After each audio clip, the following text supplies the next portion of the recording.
तक हमने सर्वे का नेशनल पर्सपेक्टिव देखा है। चीजें और इंटरेस्टिंग हो जाती हैं जब हम हकीकत की ओर कदम बढ़ाते हैं, यानी अगर हम स्टेट्स में जाएंगे तो और भी इंटरेस्टिंग आंकड़े आपको देखने को मिलेंगे। इन आंकड़ों के साथ तैयार हैं ग्राफिक्स रूम में मेरे सहयोगी ललित। चलिए, धन्यवाद आपका स्वप्निल। और जैसा मैंने कहा था, शुरुआत हम नेशनल हाईवे से कर रहे हैं, लेकिन फिर धीरे धीरे हम एक मुद्दा और एक मुद्दे की राज्य में क्या स्थिति है ये हम आपको बताएंगे। सबसे पहले बात करेंगे महंगाई का मुद्दा, जिसे लेकर क्या स्थितियां हैं, महंगाई पर कौन लगाम लगा सकता है। उत्तर प्रदेश की स्थिति ठीक आपके सामने इस वक्त है। उत्तर प्रदेश 80 सीट बीजेपी के ऊपर यहां पर भी ज्यादा भरोसा है। 54% लोगों का यह मानना है कि BJP can deal better, BJP इस पर लगाम लगा सकती है, महंगाई पर लगाम लगा सकती है। सपा के ऊपर, समाजवादी पार्टी के ऊपर 16% लोगों का भरोसा है। बाकी के राज्यों की भी हम बात करेंगे। महाराष्ट्र में किस तरीके की स्थिति है। महाराष्ट्र में कांग्रेस पर 28% लोगों का भरोसा है। 45% लोगों का यह मानना है कि बीजेपी महंगाई पर लगाम लगा सकती है। इसके बाद पश्चिम बंगाल की स्थिति, यहां पे थोड़ा सा पेच है। ऑल इंडिया तृणमूल कांग्रेस, ममता बनर्जी, उन पर अभी भी लोगों का भरोसा बरकरार, और 42% लोगों को यह लगता है कि अभी भी जो महंगाई का मसला है वो ममता बनर्जी सॉल्व कर सकती हैं, जबकि बीजेपी को लेकर 20 से ज्यादा % लोगों का मानना है। बिहार की स्थितियां, 40 सीट यहां पर भी हैं, महंगाई का मुद्दा है। आरजेडी 13% लोग, जबकि बीजेपी पर भरोसा करने वाले लोग 43% ऐसे हैं जिन्हें लगता है कि महंगाई के मसले को ज्यादा बेहतर तरीके से बीजेपी डील कर सकती है। तमिलनाडु AIADM के अभी भी जलवा बरकरार है। 44% लोगों को यह लगता है कि महंगाई के मसले पर AIADM के बेहतर काम कर सकती है, जबकि DMK जो मेन अपोजिशन है, 42% लोगों का यह मानना है कि महंगाई के मसले को वो काबू में कर सकती है। अब बात मध्य प्रदेश की, 29 सीट यहां से आती हैं। कांग्रेस पर भरोसा कम है, 26% लोगों को कांग्रेस पर भरोसा, वहीं बीजेपी पर 59% लोगों को भरोसा है। लेकिन पेज देखिए, जिसकी बात अभी बार बार हो रही है, यहां पर जो पिछले चुनाव हुए उसमें सरकार बनी है कांग्रेस की और वोटिंग परसेंटेज ज्यादा मिला है बीजेपी को। बाकी के राज्यों की बात करेंगे। गुजरात की हम बात कर रहे हैं, 26 सीट यहां से आती हैं। बीजेपी 64%, कांग्रेस पर 19% लोगों को भरोसा है। देखिए कैसे ये चीजें बदल रही हैं। महंगाई के मसले पर जब हम लोगों से बातचीत कर रहे हैं तो उनका भरोसा यहां पर बीजेपी पर है। 64% लोग मानते हैं कि बीजेपी महंगाई पर लगाम लगा सकती है, जबकि कांग्रेस के साथ सिर्फ 19% लोगों का भरोसा है। आंध्र प्रदेश की बात करेंगे, अभी भी टीडीपी का जलवा यहां पर बरकरार। 51% लोगों को लगता है कि टीडीपी महंगाई को लेकर ज्यादा बेहतर काम कर सकती है, जबकि बीजेपी के साथ 20% लोग यहां पर हैं। पूरा ये आपको जो चार्ट है, आधा आपको येलो नजर आ रहा होगा, तेलुगु देशम। ये बात हो गई महंगाई की। इसके बाद हमने मुद्दा जो उठाया है वो है करप्शन, भ्रष्टाचार पर लगाम। सबसे पहले उत्तर प्रदेश की बात, बीजेपी 39% लोग मानते हैं भ्रष्टाचार पर बेहतर काम, जबकि समाजवादी पार्टी 31% लोगों का ये मानना है, 31% का ये मानना है कि समाजवादी पार्टी भ्रष्टाचार को लेकर बेहतर काम कर सकती है। 39% लोग ये कह रहे हैं कि बीजेपी भ्रष्टाचार पर लगाम लगा सकती है। महाराष्ट्र की बात कर ली जाए, कांग्रेस और यहां पर सहयोगी जो है बीजेपी, 41% लोगों को लगता है कि बीजेपी भ्रष्टाचार पर लगाम लगा सकती है। महाराष्ट्र की हम बात कर रहे हैं, बहुत जल्दी हम इसको निपटाने की कोशिश करेंगे। पश्चिम बंगाल की बात करेंगे, 44% लोगों का मानना है ऑल इंडिया तृणमूल कांग्रेस, ममता बनर्जी भ्रष्टाचार पर लगाम लगा सकती हैं। पश्चिम बंगाल की ये स्थितियां हैं। इसके बाद बारी आती है बिहार की। बिहार पर भरोसा बरकरार, 41% लोगों को ये लगता है कि भ्रष्टाचार पर बेहतर काम नीतीश बाबू और बीजेपी कर सकती है। तमिलनाडु की बात, AIADMK, 57% लोगों को लगता है कि भ्रष्टाचार पर लगाम AIADMK लगा सकती है। इसके अलावा मध्य प्रदेश की बात करेंगे, जो बीजेपी है 52% लोगों को लगता है कि भ्रष्टाचार पर लगाम लगाने के लिए बीजेपी ज्यादा बेहतर है, जबकि कांग्रेस पर सिर्फ 25% का भरोसा है। इसके अलावा गुजरात की बात, बीजेपी पर 60% लोगों को भरोसा है भ्रष्टाचार पर लगाम लगाने को लेकर। इस चार्ट के जरिए बहुत आसानी से आप ये बात समझ जाएंगे किस मुद्दे पर राज्यों के क्या परफॉर्मेंस रिपोर्ट हैं। आंध्र प्रदेश की बात करेंगे, 55% लोगों को लगता है कि भ्रष्टाचार पर बेहतर लगाम आंध्र प्रदेश में तेलुगु देशम पार्टी चंद्रबाबू नायडू लगा सकते हैं। तमाम तरह के मुद्दे हैं, लेकिन जो की इश्यूज रहने वाले हैं, सांप्रदायिक सद्भाव की अगर बात कर ली जाए, उन पे हम फटाफट फोकस कर रहे हैं और उसके बाद फिर गेस्ट के पास जाएंगे। उत्तर प्रदेश की बात, बीजेपी 46% लोग मानते हैं सांप्रदायिक सद्भाव के साथ सौहार्द के साथ जो जीवन यापन है वो बीजेपी दे सकती है। 40% लोगों का ये मानना है। महाराष्ट्र की बात करेंगे, बीजेपी 45% लोग ये मानते हैं कि महाराष्ट्र में 48 सीट यहां से हैं, महाराष्ट्र में बेहतर स्थिति सांप्रदायिक सद्भाव की बीजेपी के जरिए आ सकती है। अब बात पश्चिम बंगाल की, यहां पर अभी भी ममता बनर्जी का जादू बरकरार। 52% लोगों को लगता है सांप्रदायिक सद्भाव को मेंटेन करने के लिए एआई जो तृणमूल कांग्रेस है वो। इसके अलावा बिहार की बात करेंगे, बीजेपी 49% लोगों को यह लगता है कि सांप्रदायिक सद्भाव को लेकर बीजेपी ज्यादा बेहतर कर सकती है। लगातार स्कोरिंग कार्ड आप देख रहे हैं। ये तमिलनाडु की स्थिति, यहां पर AIADMK, इस पर भरोसा लगातार बना हुआ है। 61%, 61% लोगों का मानना है कि सांप्रदायिक सद्भाव बेहतर AIADMK के साथ। मध्य प्रदेश की बात कर लेंगे, बीजेपी पर 61% लोगों को भरोसा है सांप्रदायिक सद्भाव को लेकर। यह मध्य प्रदेश की स्थिति है। सरकार यहां पर हालांकि कांग्रेस की है, लेकिन राष्ट्रीय स्तर के मसले पर जो भरोसा है वो अभी भी सांप्रदायिक कम्युनल हार्मनी को लेकर वो बीजेपी पर बरकरार है। गुजरात की बात कर लेंगे, बीजेपी 72%, गुजरात से सबसे ज्यादा जो चार्ट है वो आपको नजर आएगा। 72% लोगों का मानना है सांप्रदायिक सद्भाव को लेकर बीजेपी बेहतर है। यह तस्वीर है आंध्र प्रदेश की। टीडीपी 55% लोगों का यह मानना है कि सांप्रदायिक सद्भाव को लेकर टीडीपी बेहतर काम कर सकती है। वाईएसआर का भी नाम है, लेकिन वो परसेंटेज बहुत ज्यादा कम है। ये क्षेत्रीय जो छत्रप हैं उन पर यहां ज्यादा भरोसा है, जिसे लेकर की बातचीत भी चल रही थी। अब इन मुद्दों को, किस राज्य का क्या परफॉर्मेंस है, किस पार्टी का, वो आपने देखा। इसे और बेहतर समझने के लिए हमारे पैनल के पास चलेंगे। सहयोगी स्वप्निल के साथ लगातार पैनल लगा हुआ है। Over to you Swapnil. शुक्रिया ललित। और सीधे चर्चा पे जाते हैं। अमिताभ जी, मैं कहना चाहता हूं रीजनल पार्टीज का रोल एज इट इज बरकरार है, जैसा कि रहता आया है। इसके अलावा अगर बात करें तो कांग्रेस जीवंत हुई है अमिताभ जी। और सबसे अहम बात, ये जो स्टेट्स का बाइफर्केशन है वो कहीं ना कहीं ये भी बता रहा है कि हाल के जो विधानसभा चुनाव हुए थे, एक छोटा रिफ्लेक्शन इस बात का है कि लोगों को स्टेट से प्रॉब्लम थी, सेंटर से उतनी नहीं थी। जी,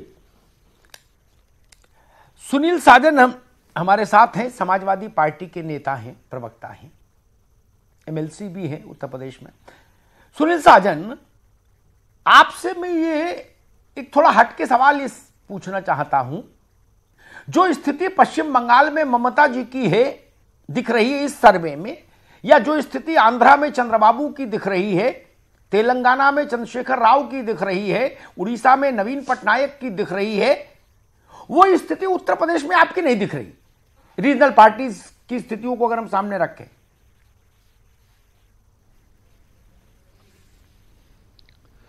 नहीं, ये बात सही कह रहे हैं अमिताभ जी, क्योंकि मैं जो देख रहा हूं, जो आपका सर्वे है, ये सर्वे में क्यों नहीं दिख रहा, ये समझ में नहीं आ रहा है। एक, क्योंकि जब सवाल, अमिताभ जी देखिए, जब सवाल महंगाई पे हो रहा है तो सर्वे अभी भी बता रहा है कि महंगाई को भारतीय जनता पार्टी रोक सकती है, जबकि 4.5 साल से अधिक की सरकार, लगभग 5 साल की सरकार होने वाली है, उसमें देश महंगाई में कितना डूब गया, गरीब कितना परेशान हो गया महंगाई से, मिडिल क्लास कितना परेशान हो गया, उसके बावजूद भी बीजेपी को सर्वे दिखा रहा है। ये मेरे लिए आश्चर्यजनक बात है। हाँ, लेकिन क्योंकि इसी सर्वे में क्षेत्रीय पार्टियों को दिखाया जा रहा है, इसलिए एक सवाल खड़ा होता है कि कहीं अगर क्षेत्रीय पार्टियां हैं तो उत्तर प्रदेश में हम लोग क्यों नहीं दिख रहे हैं। क्योंकि जो मैं जमीन की अगर मैं बात करूं, जमीनी हकीकत की, तो यहां भारतीय जनता पार्टी का जो हम लोग क्षेत्र में काम करते हैं, गरीब के बीच, गांव में, किसान के बीच, वहां भारतीय जनता पार्टी को लेकर के बहुत नाराजगी है। जी, ठीक है, ठीक है। पटना से हमारे साथ जुड़े हैं राष्ट्रीय जनता दल के प्रवक्ता भाई वीरेंद्र। वीरेंद्र जी, वही स्थिति बिहार में आपकी दिख रही है सर्वे में। मुख्य प्रवक्ता, नोट प्रवक्ता, चंद्रबाबू वाला, चंद्रशेखर राव वाला, ममता बनर्जी वाला होल्ड नहीं दिख रहा कहीं। मुख्य प्रवक्ता जी, नहीं, हमको लगता है कि ये सर्वे जो आप लोग करवा रहे हैं, ये बीजेपी कार्यालय और एनडीए कार्यालय में जाकर कर रहे हैं। जनता गांव में खोजती है, गंगाओं के लोग नाराज हैं, गांव में आप लोग सर्वे नहीं करा रहे हैं।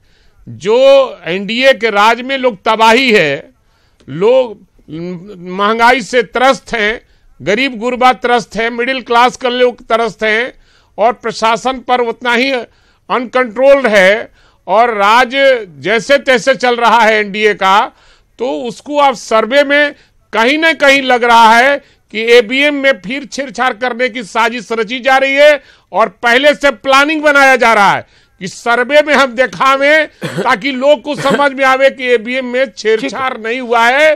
कहीं ना कहीं ये साजिश लग रहा है कि ईवीएम में छेड़छाड़ पहले से करने की साजिश रची जा रही है और आप लोग की मदद ली जा रही है। बीजेपी वालों ने आपसे मदद मांगी है, आप पता नहीं क्या कर रहे हैं, नहीं कर रहे हैं, लेकिन ये सर्वे एकदम झूठ है और आज जो हकीकत है उसको आप लोग नहीं दिखाने का काम कर रहे हैं। ठीक है वीरेंद्र जी, आपकी बात बड़े इत्मीनान से मैंने सुनी। दो बात जरूर कहूंगा, फिर मैं नेहा के पास जाऊंगा। चुनाव परिणाम आने से 5 मिनट पहले तक सब कहते कि आपकी बात झूठ है, हम जनता के बीच से आ रहे हैं, नतीजे के बाद ढूंढो तो नहीं मिलते, तब नहीं बताते कि हम जनता के बीच से आ रहे हैं ना। हमको मालूम है जन्नत की हकीकत क्या है वीरेंद्र जी। और दूसरी चीज, आपने कहा सब खराब है, आपका ठीक नहीं है। अरे ठीक है भाई, आपने बता दिया नहीं ठीक है, और कुछ आपका सहमत होना जरूरी नहीं ना वीरेंद्र भाई, ताकि लोग के अरे भाई आपका आप सहमत होनी जरूरी नहीं ना। लोकतंत्र में पूंजीपतियों का लोकतंत्र में मतभिन्नता रखने का अधिकार है, जो है वो नरेंद्र मोदी के मतभिन्नता रखने का अधिकार है और ये उसका सम्मान है आपके इस अधिकार का। पूंजीपतियों की पार्टी है और पूंजीपतियों के पक्षधर रहे हैं, गरीब विरोधी, किसान विरोधी। ठीक है वीरेंद्र भाई, वीरेंद्र आपको रुकना होगा। नेहा शालिनी दुआ, ठीक है, अरे भाई ठीक है, रुक जाओ। नेहा शालिनी दुआ, आप गैर राजनीतिक व्यक्ति हैं, राजनीतिक व्यक्तियों का एक अपना दृष्टिकोण होता है। आपने तमाम राष्ट्रीय मसलों पर एक देशव्यापी तस्वीर देखी, एक राज्यवार तस्वीर भी देखी, अलग अलग राज्य में क्या तस्वीर है, आपकी ओपिनियन क्या बनती है? देखिए, इंडिया की जीडीपी जो है 8.2 है और चाइना की 6.7 और अमेरिका की 4.2 और भारत की इसमें सबसे ज्यादा है। तो सबसे बड़ी बात है कि दुनिया के 25 बड़े देशों में आज भारत चौथे स्थान में है। पिछले 4 सालों की सरकार में चौथे नंबर पे आना अपने आप में एक बहुत बड़ी बात है, लेकिन इसे विपक्ष देखेगा ही नहीं, उस अपने आंखों पे काला चश्मा डाल लेता है। ये नहीं देखता कि जो भी है, जैसे भी उनकी आपसी लड़ाई होती है मैं नहीं जानती, लेकिन जमीनी स्तर पे या इंटरनेशनल प्लेटफॉर्म पे देखा जाए तो आज हमारी इकोनॉमी बहुत अच्छी हो गई है। दूसरा, यूएन मानवाधिकार जो होते हैं उसमें इंडिया को 97 वोट्स की जरूरत थी, जबकि 97 वोट की बजाय 188 वोट आते हैं। तो ये अपने आप में एक बहुत बड़ी बात है कि इंडिया का प्रतिनिधित्व जो है वो मोदी जी कर रहे थे और उन्हें राष्ट्रीय अध्यक्ष, महाअध्यक्ष वहां बनाया गया।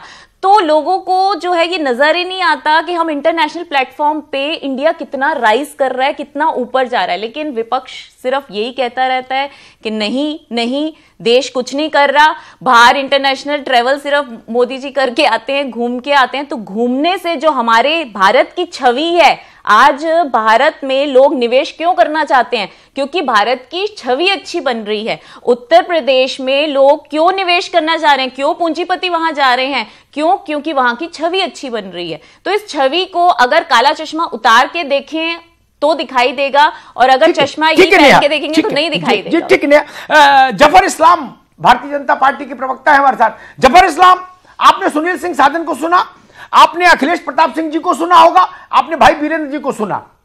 तीनों ने आपके ऊपर गंभीरतम आरोप लगाए। आपने कहा मौसम गुलाबी है, वो कह रहे जी सब खराब है। एक ही चट्टे कैसे रिस्पॉन्ड करोगे भाई? नहीं, तीनों एक ही चट्टे बट्टे के हैं, तीनों जो विपक्ष में है, महागठबंधन यही सब रोज उनसे सुनता रहता हूं।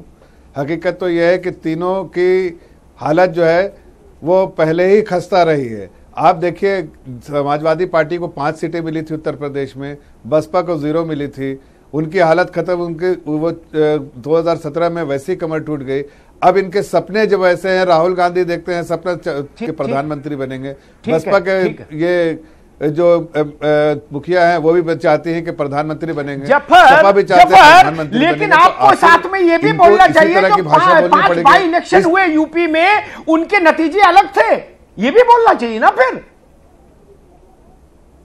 जो 5 बाई इलेक्शन हुए गोरखपुर, फूलपुर, नूरपुर, कैराना, आप 2017 के रिजल्ट से भी मैं आपको सबसे ताजा चुनाव वही बिल्कुल, लेकिन 2017 से पहले देखिए भी, पहले उससे पहले भी बाई इलेक्शन हुए, नहीं उससे भी पहले बाई इलेक्शन हुए, लेकिन जब बाई इलेक्शन को आप जो जनरल इलेक्शन से नहीं इक्वेट कर सकते हैं, वो एक साथ नहीं आप देख सकते, इसलिए कि बाई इलेक्शन एक पर्टिकुलर कॉन्स्टिट्यूएंसी का इलेक्शन है, उतना फोकस नहीं रखता, उतना मोमेंटम नहीं रहता है। आप देखिए, उससे आपके सामने मिसाल है, 2017 के पहले हमने जो बाई इलेक्शन है वो भी हार गए थे, लेकिन 2017 के बाद जो भी इलेक्शन हुआ, 2017 में जो हुआ उसमें हमने बहुत अच्छा किया। 2017 के बाद का जो इलेक्शन हुआ उसमें हम बाई इलेक्शन में हारे। तो बाई इलेक्शन वो सही नजरिए से नहीं देख सकते हैं, इसलिए कि बाई इलेक्शन आपके सामने ही दिखता है कि उससे पहले 2017 के रिजल्ट दिखता है। और हम फिर कह रहे हैं 2019 का रिजल्ट जबर इस्लाम ठीक है, आपको रोकेंगे। हमारे साथ नीरज कुमार जुड़े हैं इस पैनल में,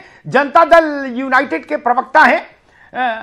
लेकिन एक बात जफर इस्लाम की कहूंगा, हर चुनाव उतना ही महत्वपूर्ण होता है और हर जनादेश उतना ही पवित्र होता है। वो जनरल इलेक्शन का हो, वो बाई इलेक्शन का हो, वो चुंगी का हो, वो गांव की प्रधानी का हो या लोकसभा का हो, भारत की जनता ही वोट करती है और हर चुनाव और उसका जनादेश एक संदेश रखता है, ये ध्यान रखिए। नीरज जी, अभी हमारे साथ भाई वीरेंद्र थे, तो उन्होंने कहा कि भाई ये कैसा सर्वे कर दिया, बिहार में तो केवल हमारा ही सुनामी चल रही है आरजेडी की, और जनता दल यूनाइटेड और भाजपा साफ होने जा रही है। नहीं,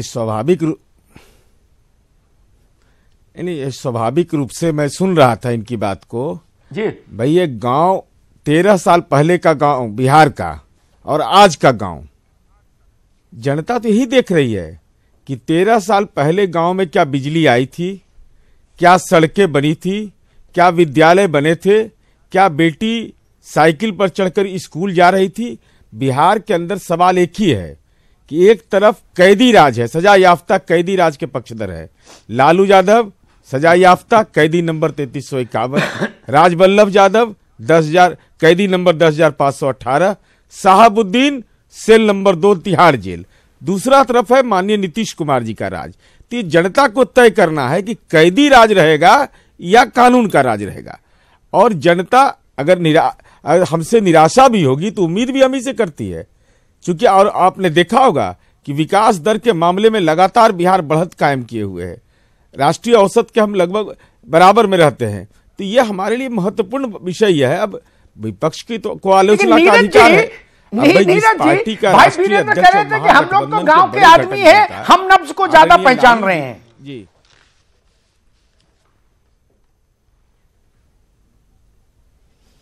भाई गांव के तो लोग हैं, अलग-अलग गांव होती के है नहीं क्या? रहते तो चारा हम कैसे तो खाते, एक ही नब्ज जानते थे, सजा कैसे भोगते। सवाल इस बात का नहीं है। नहीं, देखिए, अब उनके बारे में हम कोई मंतव्य नहीं देंगे, लेकिन मैं इतना जरूर कहूंगा कि देखिए 18 से 25 वर्ष का जो नया आयु संवर्ग का है, जो एज ग्रुप के लड़के हैं, उनके दिमाग में एक आइडियल पोजीशन रहता है। वो राजनीति के अंदर में बेहतर चाहते हैं, वो सामाजिक सद्भाव चाहते हैं। उम्मीद उसी से करेंगे ना, जिस पर कोई आरोप लगे उससे क्या उम्मीद करिएगा। कोई अपराध करने वाला से कहे कि अपराध नियंत्रित कर लीजिएगा, भ्रष्टाचार करने वाला से कहिएगा कि भ्रष्टाचार नियंत्रित कर लेगा। तो पात्रता का सवाल भी राजनीति में होता है। यह ठीक है कि तात्कालिक परिस्थितियों में बहुत सारी परिस्थितियां होती है कि समझौते हो जाते हैं, लेकिन मैं ये कहता हूं कि इंटीग्रिटी बहुत महत्वपूर्ण होता है। तो वैकल्पिक राजनीति जो देश के अंदर में है, तो वैकल्पिक नेतृत्व उभरेगा तब ना। किसके नाम पर सहमति है? समस्या यही गंभीर है। नीति तो छोड़ दीजिए, वैकल्पिक नीति क्या होगा, लेकिन वैकल्पिक नेतृत्व पर भी सहमति नहीं बनी। भले चुनाव है 4-5 महीने में, अखिलेश तो आप देश के अंदर चुनाव कांग्रेस पार्टी के प्रवक्ता है अखिलेश जी, नीरज कुमार कह रहे हैं वैकल्पिक राजनीति के लिए एक समानांतर चेहरा चाहिए। किसके नाम पर सहमति? जी,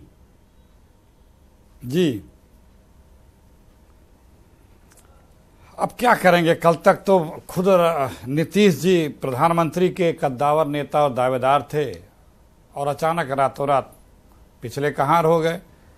तो हम क्या जवाब दें इस पे?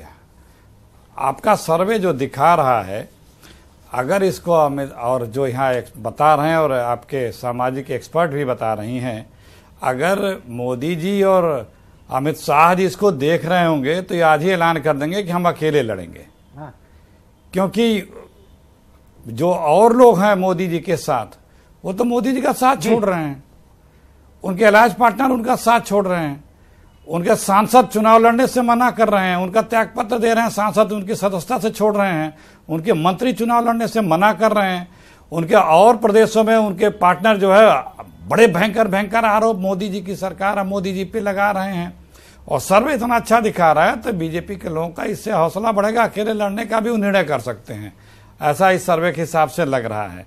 अब देखिए मोदी जी पे क्या है, लोकप्रियता मोदी जी की 55.8 है, राहुल जी की 24.3 है, ईमानदारी मोदी जी की 67.5 है, 10 प्रोग्राम जो हैं उसके सफलता 64.8% है। तो ये जो सारी चीजें, विकास अच्छा हुआ है, 85% लोग मानते हैं कि विकास के मुद्दे पे ही चुनाव होगा।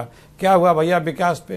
काला धन आ गया, अच्छे दिन आ गए, महंगाई रुक गई, 15 लाख मिल गया, आप कुछ कहना चाह रहे हैं, नौकरियां मिल गई, एक मिनट गंगा मैया साफ कहना चाह रहे हैं, रिस्पॉन्ड करना चाह रहे हैं, कुछ बोलना चाह रहे हैं। अखिलेश जी, ऐसा है पूरे दुनिया में जब हिंदुस्तान की तरफ आजकल देखा जाता है तो ऐसा माना जाता है, ये मैं नहीं बता रहा हूं, पूरे इंटरनेशनल अखबार आप पढ़ लीजिए, ओपिनियन पोल्स पढ़ लीजिए, ये माना जाता है कि पिछले 4 साल में भारत की इकोनॉमी बहुत मजबूत हुई है और चाइना से भी आगे निकली हुई है। पहली बात तो ये है। दूसरी बात, बिहार के संदर्भ में बोलता हूं, इन्होंने बताया नहीं, मैं इनको याद दिलाऊं, हमारे देश की जीडीपी एवरेज ग्रोथ 7.5 to 7.8% है, बिहार में 11.2 है, उसके बाद बंगाल की 9.4 है। उस बात को छोड़ दीजिए, मैं आपको कुछ चीजें बताता हूं जिसमें मोदी, जल्दी से करिए, मैं आपको बता, इंफ्रास्ट्रक्चर 17 ऐसी इंफ्रास्ट्रक्चर प्रोजेक्ट थी जो 25 साल से लेकर 10 साल तक लटकी हुई थी, करोड़ों रुपया उनमें चला गया था, वो दोबारा से शुरू हुई हैं। इकोनॉमी बहुत अच्छा करे, फॉरेन पॉलिसी में इंडिया का आज बहुत बड़ा नाम है, ईज ऑफ डूइंग बिजनेस में हमने कम से कम 50 पद आगे चले गए।